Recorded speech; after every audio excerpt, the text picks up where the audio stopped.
kay Bonjing sa Cavite, tahimik sila. Tama po kayo, Boss Buds, at ang tawag kay Senator Bato, loyalista, tapat kay Tatay Digong, yan ang tamang tawag kay Senator Bato. Kaya ako hindi ako papayag na sasabihin nyo, sisiraan nyo si Bato at hindi iboboto ng mga Duterte dapat. Utot nyo, sinong iboboto namin? Yung hindi Duterte na gusto nyong ilusot? Magkakaalaman po talaga yan eh.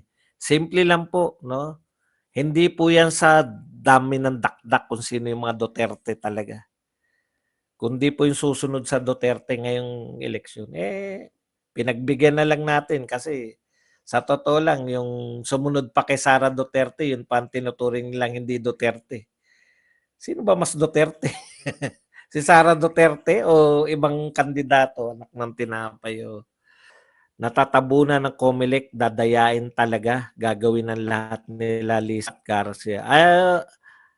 Okay lang po yan na sarilinin nyo na lang po yan. Ako po, ganito po yung pananaw ko sa buhay. No?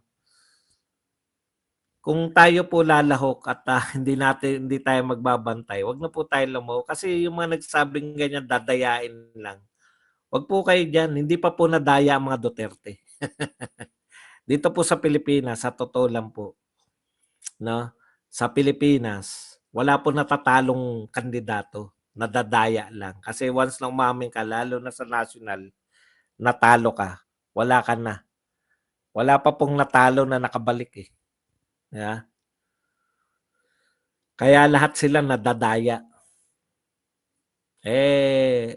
Nadadaya lahat pera mga Duterte. Kasi walang talo Duterte. Sa admin na ito sila na ang batas. Kita nyo dinadaan sa harassment. Duterte legacy, nararamdaman, nakikita, naaamoy. Tunay na may totoong gobyerno. Correct. Ngayon po siya, wala eh, no? Panay. Tsaka alam nyo po, naiinsulto po yung mahihirap. No? Yung mga sinasabi ninyo, pati ba naman yung kahirapan, pati ba naman yun, dudugain nyo pa yung numero ng kahirapan? Alam nyo, insulto na yun, yung 64 pesos, mayaman ka na. Pag meron kang budget sa isang araw na 64 pesos, mayaman ka na. That's insulting. Very insulting.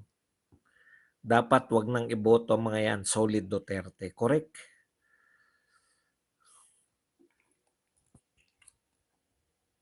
Dapat talaga mag-solid tayo sa Duterte. Kahit na ano pa po sabihin ng paborito nyong vlogger. Nasusuriin pa yung mga kandidato ni Duterte. Ganito lang po yan eh. We need numbers, no, sa Senate. Kasi lahat na eh. Nagsabi, si BP Sara, sinabi niya na rin, alam niya na i-impeach siya. May nakakapagsabi na sa kanya na i-impeach siya. Wala lang talaga silang mahanap, no? Talagang gagawa at gagawa pa lang. Sa palagay ko inilabas na pera kayamanan ng mga Marcos Araneta ngayon para lang masira mga Duterte. Einald Ramos, present. Rolando Guerrero, I agree. Ang problema nila, si Romualdez, wala talagang kaamor-amoran tao sa kanya. Siya yung lahat ng galit ng tao sa mga Marcoses at Romualdez sa kanyang sisi, sa kanyang balik eh. Kaya hindi man na, parang ano yan, parang Marojas, no? Mas worse pa sa Marojas. 'Di ba, kumandidato, presidente yung alam nyo, yung basbas ni BBM, sa tingin nyo, makakapagpanalo. Parang Pinoy na basbas yan. Alam nyo yun? Hindi basbas, kundi curse. Yung kung sino man yung babasbasan ni Pinoy, sigurado na. Sigurado ng talo.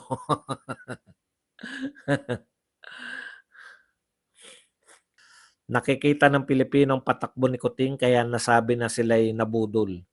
Marami na rin sa loyalista dismayado sa pangakong hindi tutuparin. Sa kanila, masaya na sila na nakakapangako. Katulad po niyang bigas na yan, inaatras lang nila eh. Sa June, malamang 30 na. Dumating yun June, sa July, Sa August. Boss Buds, paano ko ma-approach sarado ang isip? Salamat po. Bakit mo i-approach? Mag-aaksaya ka lang ng oras. Alam niyo po, nasa ano ko eh. Ako po nasa sa special opera ko, 'di ba?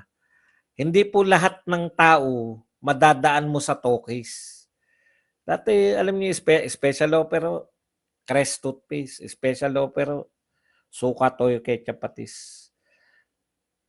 Ang daming tao na yan, hindi niyo po yan yung kala niyo ito talkies niyo lang. Mag-aaksaya lang kayo ng panahon pag sarado na. Tapos inaaralan niyo pa. Yung let me educate you. Wala po 'yan. May mga tao po na loyalist sila eh. Kaya nga loyalist eh. Sarado na po 'yan. Marami pong taong hindi sarado. Hindi rin dapat nga walang solid political family party na ganyan. Turuan mo naman magsuri at kumilatis ng kandidato itong followers mo, hindi yung kung sino lang sinabi. Hindi ko maintindihan kung ano yung gusto mong sabihin.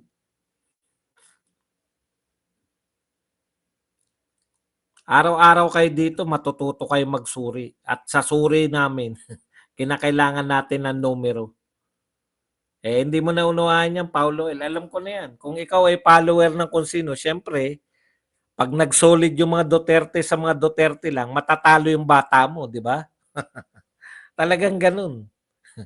Di sabihin mo sa bata mo, sa senador mo, tumakbo under Duterte, wala pong kandidato pa si Duterte. Oh. Lahat po yan.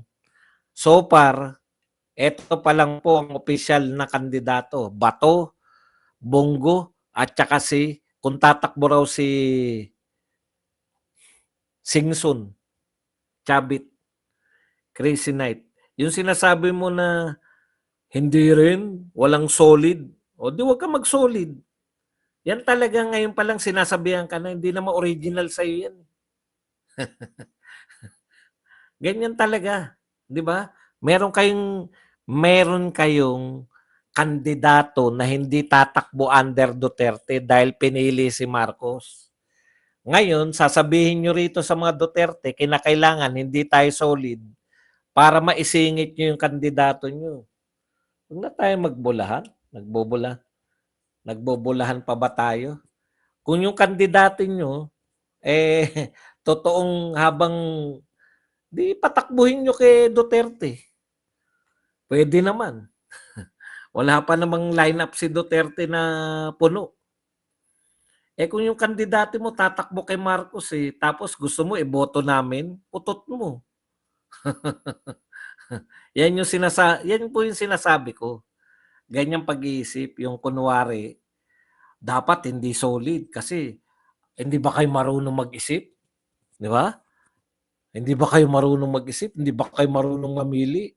O mamaya pa, kakatwiran pa yan. Tignan nyo si Robin. Boboto yun si Robin. Pag inimpeach si Sara Duterte, boboto yun pabor kay Sara Duterte. Ayun yung papel nila. Naintindihan nyo? Duterte lang po tayo. God bless po. Pwede naman kayong mangampanya na hindi nyo isolid. Okay lang yun. Pero ito, as a channel, ako po, nangangampanya po ko, isolid natin. Tapos ako pa tatawagin yung hindi Duterte. Ngayon pa lang, hindi ko pa nakikita yung lineup So solid natin yan. Simple lang yan. May gusto yung mga yan na ikandidato. Kahit Duterte sila, may gusto silang ipasok na ayaw tumakbo kay Duterte. Gusto nyo pala sa lineup ni Duterte, di kumbinsihin nyo na tumakbo kay Duterte. Paano kung manalo tapos bumaliktad uli? Okay lang yun.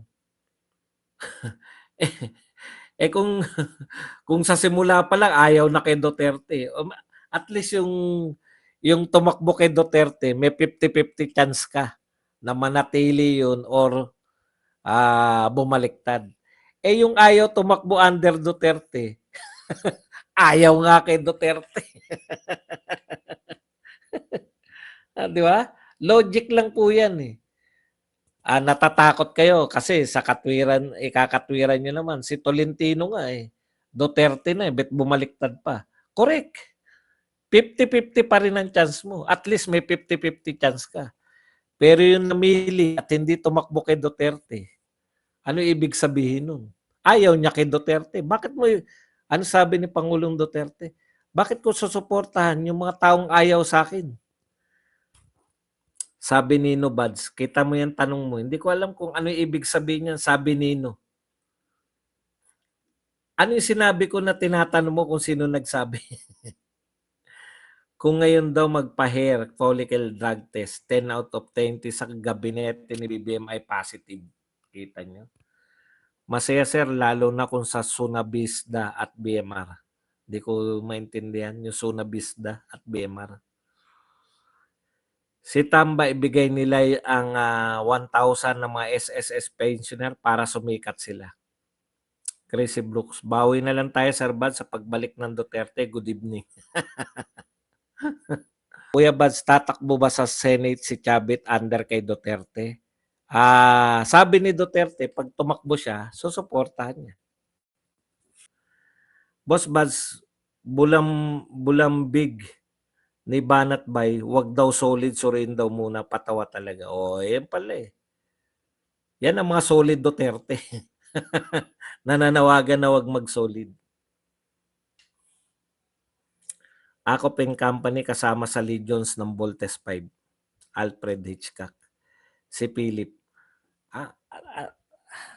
Hindi nyo ko naunawaan eh. Si Sara Duterte po, gagawin po nila ang lahat para hindi makatakbo. No?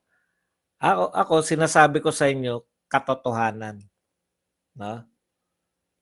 Tama naman yun. Maraming mas magaling kay Philip Salvador. Kung sakali po tumakbo at in-endorse ni Tatay Digong. Tama po yun. Di ba? Mas marami pong karapat-dapat. Kaso nasa kabila eh. Yung gusto niyong iboto, nasa kabilang panig.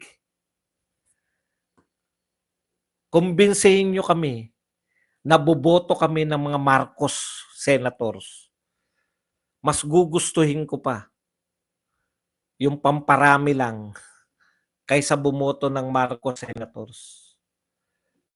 Nakita niyo no, kung ano yung ginagawa ng mga tao na yan sa Duterte. Hindi nyo kami makukumbinsi na bumoto kayo sa mga senador ni Marcos. No? Kahit na anong pagmamagaling nyo. Magkakaalaman tayo kung sino yung tunay na Duterte.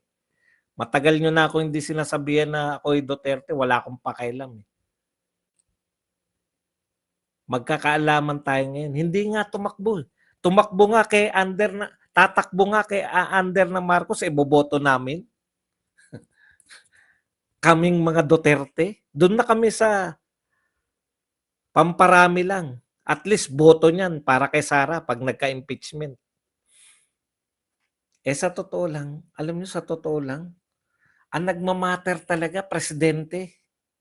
Susunod lang naman lahat ng mga senador na yan. Bakit hindi ba sumunod ang mga senador nung si Digong ang presidente? Hindi ba sumunod ang mga congressman? Ang importante po, presidente, panalo natin. Mga yan, bakit mo ipapanalo yung tatakbo kay Marcos? Wala kang katsansa-tsansa na boboto yan kay ano. Di okay lang. Hindi naman po kayo pinipilit eh. Huwag po tayo mag-away-away dito dahil kay Philip Salvador. Tatakbo na ba? Sinabi ba ni Tatay Digong in-endorse na? Wala naman pong problema yun. Kami nga, alam niyo sa totoo lang, hindi po pilitan yung pagiging kulto ni Digong. Sa puso lang po yun. Wala po akong problema sa inyo. Ayaw nyo kay Philip Salvador. Kung hindi tumakbo, nagtatalo tayo dito na walang katuturan. Ang sinasabi namin, hindi nyo kami makukumbinsi na bumoto kami sa tatakbo kay Marcos. Katarantaduhan na yan. Etong mga paghihirap ng mga Duterte ngayon, boboto pa kami ng galing sa linya ni Marcos. Utot nyo. Hindi po, eto po, literal po kami ng ang amin pong suporta hindi po sa mga vlogger. Huwag kayong sumuporta sa akin. Sa Duterte kayo. Yan po ang yan po ang prinsipyo ng kulto ni Digong. Hindi yung sasabihin ng mga vlogger.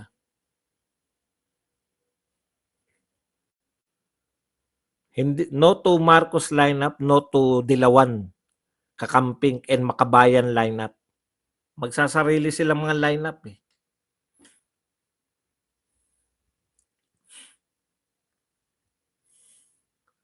Sana may impeachment move din kay BBM. Sino po mag-impeach?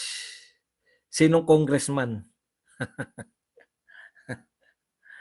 Lahat yata ng congressman kakampi na nila eh. Si Marcoleta.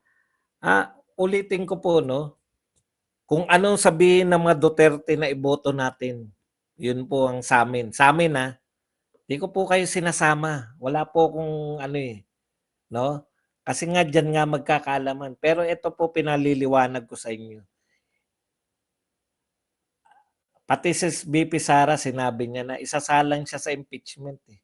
Ang impeachment po, botohan po ng senador yan. Hindi po yan kung anong kaso, may kasalanan ba o wala. Boto po ng senador yan. Ngayon, pilip kayo ng pilip. Wala pa naman kaming ini-endorse yung pilip. In-endorse na ba ni Tatay Digong? Si Philip Salvador? Wala pa naman eh. Masyado kayong advance. Hindi, mga adik lang po advance mag-isip. Mga bulag at bingo kayo. Kahit na ano pa ang ano mo sa amin. Bakit Duterte ka ba muna, Maynard? Duterte ka ba muna? Si usapan Duterte to kung hindi ka naman Duterte. Wala kang pakialam sa'yo. Konti na lang ba kayo?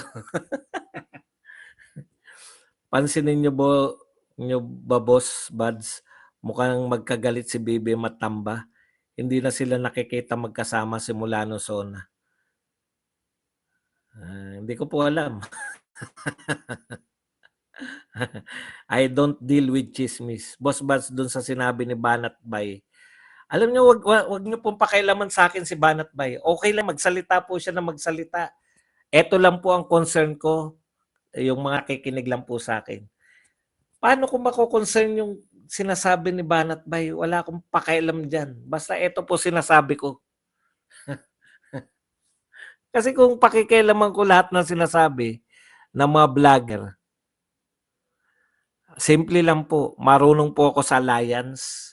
Lahat ng Duterte, okay yan sa akin, walang problema. No? Kung hindi na sila Duterte, babakbakan natin sila. Ganun lang po yun. Huwag iboto mga artista, vote maraming abogado. Iboto po natin Duterte, no? Ngayon, wag po kayo dito mangampanya ng kung ano-ano. Duterte po kami rito. Hindi po kami boboto ng mga kung ano-ano. Kumbinsihin niyo po yung paborito nyong kandidato na tumakbo under Duterte para maging magkakakampi tayo. Huwag niyo po ipilit dito. Duterte po to eh. Pipilit niyo sa amin yung mga hindi Duterte. Hayaan mo yan si Banat Bay, opinion niya yun. Dapat kanya-kanya kaming opinion eh. Ito sinasabi ko sa inyo, opinion po to ng saserdote ng kulto ni Digong. More blessings manang correct. Anong grounds po para impeach si BP? Political grounds po yan. Kaya nga naghanap sila eh, di ba? Wala na tayong ano ron. Kung impeach po nila, kaya nga po kinakailangan natin numero. Hello po, Sir Buds Duterte pa rin. Ang ibig kong sabihin, hindi dapat na porket kasapi na isang winislate o endorse ng isang pangalan, iboboto mo na. Papayag ka ba ibang tao pa mag-isip para sa'yo? Di wag ka nga pumayag, kaya ka nga hindi kulto eh. Alam mo ba meaning ng kulto?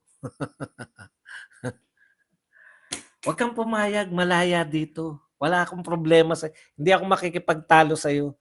Hindi kita kukumbinsihin. Wala ritong kinukumbinsi ko kayo na maging kulto ni Digong. No? Ito po ini-state namin as a matter of principle. As a matter of principle, iboboto namin yung mga endorse ng mga Duterte. Ngayon kung gusto mong iboto yung endorse ng mga Marcos, hindi ka dito bagay. Hindi namin endorso yan. Ayaw nga namin kay Marcos eh. Iboboto pa namin yung kandidato niya. Kayo naman. Bakit niyo ipagpipilitan na dito na dapat hindi namin iboto solid yung Duterte? Wala kayong pakialam kung kami sinuko na namin yung pag-iisip namin para sa kandidato. Eh ano? Kaya nga kami kulto eh. Ibig niyo sabihin, eto ha, practical ha. Ibig niyo sabihin, no? Ang ibig niyo po bang sabihin mas matalino pa kaming mga vlogger kay Pangulong Duterte? Napatunayan ko na po 'yan. Ang dami po, alam ko ng game, alam ko ng patutunguhan ng diskarte. Never po kay Duterte. Never po kay Duterte. Hindi ko po kayang arukin. Pero pag na-realize ko, kaya pala ginawa yun ni Tatay Digong. Ano magagawa nyo? Gustong gusto ko si Duterte. Oh, eto panawagan ko. Kung may panawagan ng iba, dun po kayo malaya. Malaya po kayo. Pero hindi nyo pwedeng insist dito na dapat yan din na maging pananaw namin. Ano mga pinagsabi nyo? May kalayaan ka naman eh. Malaya ka, hindi kita pinipilit. Ang sinasabi ko, dapat makakatulong yun sa impeachment. Eh kung ayaw mo, iba pananaw mo, ano magagawa natin? Ganun talagang demokrasya. Ako simple lang eh. Kung ngayon pa lang ayaw na nila sa mga Duterte, sa iba nga sila tumakbo, paano nyo sasabihin na kakampihan nila si Sara Duterte sa impeachment? This is democracy and everyone's free to express opinions but please avoid mentioning other vloggers. Correct. Kasi kung ang argumento nyo magiging legit lang kung kayo ay babanggit ng ibang pangalan, hindi talaga legit yung argument nyo kasi kinakailangan nyo pang mag-ayon kay ganun eh, di ba? Kasi sikat eh. Baka magbago yung pananaw ng mga ibang tao rito dahil, sinabi pala yan. Yung galing po na argumento niyo. Ako kasi very practical eh. Katulad ng mga Duterte, very practical po. Di ba? Ang gusto natin, manalo ang marami. Eh kung pagalingan lang, di magagaling lang ang patakbuhin natin. Hindi po pagalingan lang ang laban eh. Labanan po ng iboboto ba yung magagaling. Di ba?